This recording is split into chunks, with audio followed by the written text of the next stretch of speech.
وہ آدمی جس میں تنہائی میں اللہ کا ذکر کیا، اللہ کو یاد کرنے بیٹھ گیا، کوئی دیکھنے والا نہیں تھا، وہ تنہا تھا، حجرے میں تھا، اپنے بند کمرے میں تھا، اپنے رب کو یاد کیا۔ اللہ کی یاد کرتے کرتے اس کی آنکھوں سے آنسو ٹپکنے لگے، اس کی آنکھیں آنسوؤں کا خراج دینے لگی۔ تو میرے اور آپ کے آقا و مولا نے فرمایا کہ یہ آنسو اتنے قیمتی ہیں، ان آنسوؤں کے بدلے میں قیامت کے دن اسے عرش الہی کا سایہ نصیب ہوگا، عرش الہی کا سایہ اسے نصیب ہوگا ان آنسوؤں کے بدلے میں۔ رومی علیہ رحمہ فرماتے ہیں جہاں پانی گرتا ہے وہاں سبزہ اگتا ہے، جہاں آنسو گرتے ہیں وہاں رحمت اترتی ہے۔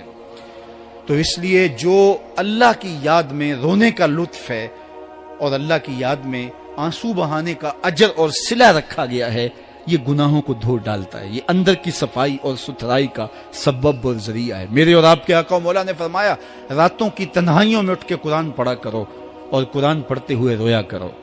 پھر فرمایا فَإِلَّمْ تَبْكُوا فَتَبَاكُوا، اگر رونا نہ آئے تو رونے کی کوشش کیا کرو۔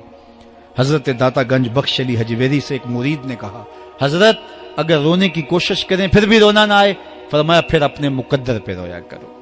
تم اتنے سنگ دل ہو گئے ہو کہ تمہاری آنکھیں آنسوں کا خراج نہیں دیتی۔ جو رونا نہیں جانتا وہ اللہ کی رحمتوں کو اور اللہ کی کرم نوازیوں کو کیسے سمیٹ پائے گا؟ بچہ روتا ہے تو ماں دودھ دیتی ہے، جب بندہ اللہ کی حضور الہاؤ زاری کرتا ہے، عجز کرتا ہے، انکساری کرتا ہے تو اللہ کی رحمتوں کو جوش آتا ہے اور اللہ تعالیٰ کی رحمتیں اس پہ برستی ہیں، اور اس کے نہ صرف گناہ معاف ہوتے ہیں بلکہ اللہ تعالیٰ اس کے گناہوں کو بدل کے نیکیوں میں تبدیل کر دیتا ہے۔ ایک فقیر تھا، ملنگ درویش، اللہ کا بندہ، اس کی عادت یہ تھی کہ اپنے ڈیرے پہ آنے والوں کو کھلاتا، ان کو پلاتا، ان کی ضروریات کا خیال رکھتا، لیکن ان کو مالی آسودگیاں نہیں تھی۔ ہوتا یہ تھا کہ بعض اوقات لوگ آتے تو ادھار لے کر کے وہ لوگوں کو کھلا دیتا۔ خیر چونکہ فقیر کا مزاج یہ ہوتا ہے کہ لوگ آئیں اس کے ڈیرے سے کھائیں، بابا بلے شاہ نے بھی کہا تھا نا، اٹ کھڑک کے دکڑ بجے تتا ہووے چلا، آن فقیر کھا کھا جاون راضی ہووے بلا۔ یہ فقیروں کا مزاج ہے، تو جو بھی آتا اس کے ڈیرے سے کھاتا اور وہ ادھار اٹھا اٹھا کے لوگوں کی ضروریات کو پورا کرتے رہتے۔ وقت آخر آ گیا، جن لوگوں نے ادھار دیا تھا وہ سارے تقاضا کرنے آ گئے۔ اب بابا جی کو کیا فکر لاحق ہے کہ یہ میرے مہمان اور میں ان کو کچھ پیش کرنے کی صلاحیت نہیں رکھتا۔ ایک بچہ تھا، وہ کچھ سامان بیچ رہا تھا، پتیسا بیچ رہا تھا یا کوئی اور چیز بیچ رہا تھا۔ اس نے گلی سے گزرتے ہوئے آواز لگائی، خادم کو کہا سے بلا کے لاؤ، کہا تم بیچ رہے ہو تو میرے مہمانوں کو کھلا دو۔ بچہ بڑا خوش ہوا کہ میں سارا دن گلیوں میں گھوم کے یہ پتیسا بیچنا تھا، اب یہ ایک جگہ ہی سارا فروخت ہو گیا تو یہ تو موج لگ گئی، میں جلدی گھر چلا جاؤں گا، میری ماں خوش ہوگی۔ تو سارا ان مہمانوں کو کھلا دیا گیا اور اس کے بعد کہا بابا جی پیسے؟ کہا تم بیٹھ جاؤ، جب ان کو ملیں گے تو تجھے بھی مل جائیں گے۔ وہ بیٹھ گیا، 2 4 10 منٹ بیٹھا تو بچہ تھا، پھر کھڑا ہو گیا، بابا جی پیسے؟ کہا جب ان کو ملیں گے تو تجھے بھی مل جائیں گے۔ پھر آدھا گھنٹہ گزرا تو پھر اس نے کہا بابا جی پیسے؟ میری ماں میرا انتظار کر رہی ہے، ہمارے گھر کا چولہا اسی سے جلتا ہے، میں یہ پیسے لے کر جاؤں گا اور میری ماں کوئی ہنڈیا خریدے گی اور ہم شام کا گھر کا کوئی سلسلہ کریں گے۔ کہا بیٹا جب ان کو ملے گا تو تجھے بھی مل جائے گا۔ بچے نے رونا شروع کر دیا، یتیم بچہ تھا، اس کا سارا آسرا یہی تھا، اس نے رونا شروع کر دیا۔ جب بچہ رویا اللہ کی رحمت کو جوش آیا، کوئی مرید نذرانہ لے کے ان بزرگوں کے پاس آ گیا اور اشرفیوں کی بھری ہوئی تھیلی پیش کی۔ وہ اتنے پیسے تھے کہ اس بچے کو بھی دیے، جتنے لوگ آئے تھے سب کا قرض چکایا، کہا جاؤ گھروں کو۔ تو سب نے کہا بابا جی ہم صبح سے بیٹھے ہوئے تھے تو یہ نذرانہ دینے والا صبح سے نہیں آیا تو اب کیسے آ گیا؟ کہا صبح سے تمہارے اندر کوئی رونے والا نہیں تھا، ایک رونے والا آیا تو باقیوں کا بھی کام بن گیا۔ بعض اوقات کسی ایک شخص کی وجہ سے باقیوں کی خطائیں بھی معاف ہوتی ہیں۔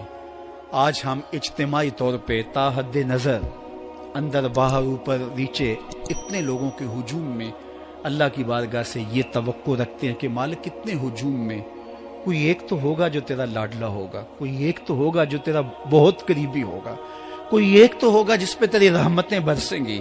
تو مالک اس کے صدقے سے ہماری خطائیں بھی معاف کر دے، ہمارے گناہ بھی معاف کر دے۔ کوئی ایک رونے والی آنکھ مل گئی تو باقیوں کا بھی کام بن جائے گا. اٹھ فریدا ستیا تے میلا ویکھن جا, وت کوئی بخشیا مل جاوے تے تو ہی بخشیا جا. میرے مالک ہم سب کی خطائیں معاف کر دے, ہم سب سے درگزر فرما, اور ہم سب کے باطن کو ستھرائیاں دے دے, ہمارے اندر کو پاکیزگیاں دے دے. بہت وقت میں نے اور آپ نے صاحب گزار لیا, تیزی کے ساتھ زندگی بیت رہی ہے. میں اگر اپنے آپ کو دیکھوں تو میری زندگی کتنی بہاریں کاٹ چکی ہے. اگر آپ اپنے آپ کو دیکھیں, کوئی 60 سال, کوئی 20 سال, کوئی 25 سال, زندگی تیزی کے ساتھ گزر رہی ہے. بندہ جب سوچتا ہے کہ میں 40 سال کا ہو گیا ہوں تو آگے میری زندگی کے اگر 30 سال بھی ہیں تو 30 سال تو کافی ہیں, لیکن وہ پیچھے اگر پلٹ کے دیکھے تو 40 سال یوں گزر گئے جس طرح چٹکی بجائی جاتی ہے. جب چٹکی بجانے کے وقت میں 40 سال گزر گئے محسوس ہوتے ہیں, تو جو باقی 30 سال اگر ہوئے بھی وہ تو گمان ہے میرا, وہ تو گمان ہے آپ کا. ہمیں تو ایک سانس کا بھی نہیں پتا. پوچھا گیا زندگی اور موت کے بارے میں کیا خیال ہے, کہا فجر پڑی ہے, پتہ نہیں ظہر پڑھ سکیں گے یا کہ نہیں. کہا اتنی لمبی امیدیں لگائے بیٹھے ہو, کہا ظہر پڑی ہے, پتہ نہیں عصر پڑھنے کا موقع نصیب ہوتا ہے کہ نہیں. کہا یہ بھی طول عمل ہے. ایک بولا عصر پڑی ہے, پتہ نہیں مغرب پڑھ سکیں گے یا کہ نہیں. کسی نے کہا ایک رکعت پڑی ہے, پتہ نہیں دوسری رکعت بھی پڑھنا نصیب ہوتی ہے یا نہیں. کہا یہ سب تمہارے منہوں کی باتیں ہیں. میں تو کہتا ہوں ایک طرف سلام پھیرا ہے, پتہ نہیں دوسری طرف سلام بھی پھیر سکیں گے یا کہ نہیں. کیا موت اتنی قریب نہیں ہے؟ ہم نے اپنی آنکھوں کے سامنے لوگوں کو جدا ہوتے یوں نہیں دیکھا ہے. ہم کہتے ہیں اس کی خبر سنا رہے ہو موت کی, یہ تو میں نے ابھی سبزی والی دکان پہ دیکھا تھا. لیکن جب موت آتی ہے تو ایک لمحے کا تقدم اور تاخر نہیں ہوتا. تو صاحب آئیے اپنی زندگی کو اللہ اور اس کے رسول کی راہوں پہ ڈالیں. آج وقت ہے, آج موقع ہے, آج توبہ کا دروازہ کھلا ہے, کل سب کچھ نہیں ہوگا. آج اس کی رحمتیں آواز دے رہی ہیں. آج وقت ہے, وقت پر کافی ہے ایک قطرہ بھی آب خوش ہنگام کا. جل گیا جب کھیت برسا می تو پھر کس کام کا. اب آئیے سنیے, اس کائنات کے اندر ہمیں وہ خواتین ملیں گی جو پردے کے پیچھے تھی, لیکن پردے کے سامنے ماں نہیں آئی, عبد القادر جیلانی آئے. ماں پردے کے پیچھے تھی, پردے کے سامنے فرید الدین گنج شکر آئے. ماں پردے کے پیچھے تھی, مہر و ماں نے بھی آنچل نہیں دیکھا, لیکن پردے کے سامنے کربلا میں حسین ابن علی آئے. تو یہ پردے کے سامنے آئے, وہ پردے کے پیچھے تھی.